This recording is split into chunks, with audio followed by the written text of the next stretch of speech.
No, sorry.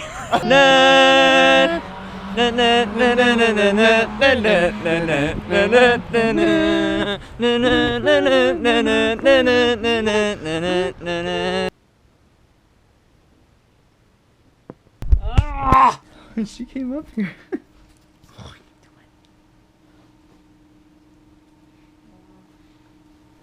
Safely walk to school without a sound.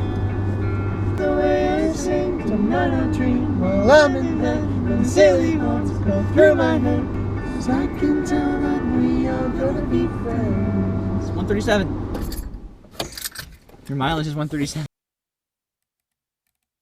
My white balance was definitely off. I wanted to share a quote with you that I wrote at the beginning of this journal. I began this before I went to community college at BCC.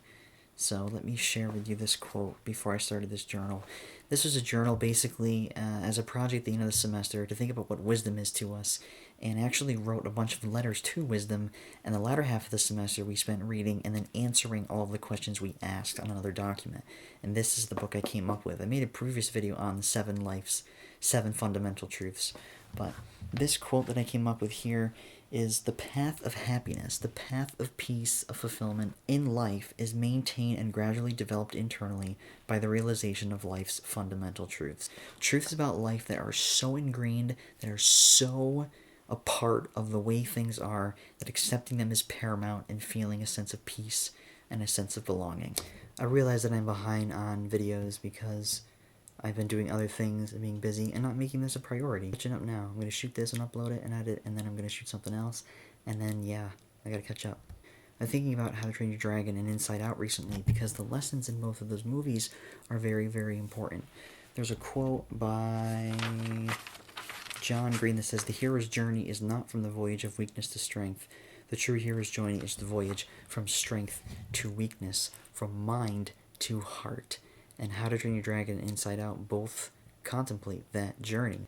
Joy's journey from happiness and strength and being happy all the time to weakness and sadness, and accepting that the joy of impermanence, the joy of being, mixes with the sadness of impermanence to form a calm, inner dwelling peace. It's the balance of those two. It's not either or. And then Hiccup's journey from realizing he was just as weak as Toothless was, and he couldn't kill the dragon, and Toothless couldn't kill him. Hi, Nat. See? If you really want to know a person's character, you look at how they treat those that are less powerful and below them. The people down the ladder. That's how you find a person's character. After Hiccup accepts that he shot down Toothless, you can actually see the point at which Hiccup tries to turn around and walk away from Toothless, but stops himself, and then goes back and says, "I did this, and I need to fix it." And he did. And the whole journey from mind to heart started right there, away from expectation of killing a dragon and toward building the trusting relationship with Toothless. And you can see how in Inside Out, Joy's journey of being vulnerable and being sad and realizing that sadness and happiness are two sides of the same coin. They both need each other. You can't have one without the other. That's just how it works. Both qualities of sadness and happiness and vulnerability and strength can bring gratitude to someone and cause someone to have strong leadership character. They're both qualities that can remind us what we're grateful for and what we value and what's important and what's the constant in all the variables. Like, you're able to see the same lessons in Inside Out that you're able to see in How to Train Your Dragon. You're able to see what's constant and what's important, even though the outside is always different between the two movies. That's why my blog is called Constants and Variables of Leadership Images. That's why that saying is so important to me. What connects all of us, what bridges all of us together instead of what separates us. That's what's important to me. Just like when that gnat flew in front of the camera and I didn't freak out and try to smack it and kill it. Those are my thoughts for today at 2:08 a.m. for you. It just astounds me all the time about everything in life. I don't know.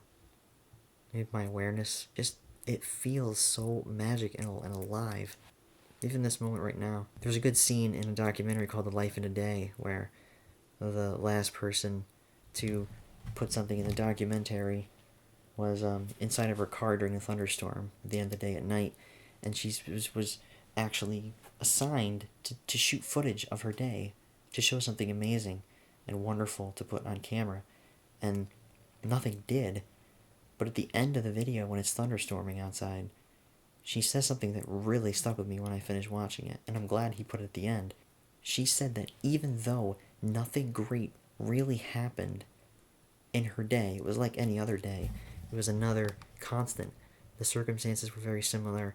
There wasn't much change. There wasn't much progress in terms of what she could see. Even though nothing great really happened that day, she still feels like something great really happened. And that's how I feel right now.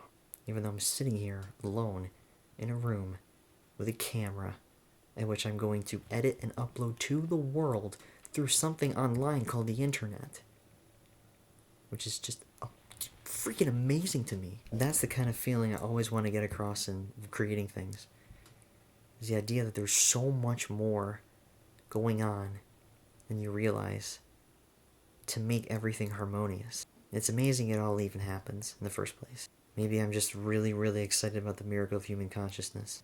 Yeah. Grateful, humble, happy, excited for it.